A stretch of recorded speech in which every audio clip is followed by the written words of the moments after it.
যতদিন না পর্যন্ত সফল হতে পারছো ততদিন জাস্ট একটা কাজ করবা, সেটা হচ্ছে টিকে থাকো।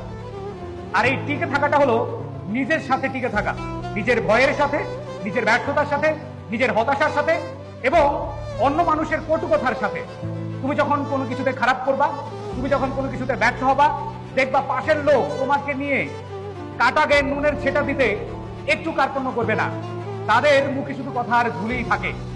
তো প্রান্তীয় শিক্ষার্থীরা, তোমরা এখানে যারা আছো তোমাদেরকে বলবো যে তোমরা হাল ছাড়বা না।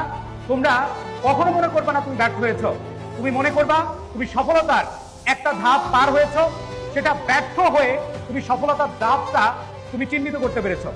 আর যে সফলতার ধাপটা চিহ্নিত করতে পারে সে কখনো ব্যর্থ হতে পারে না।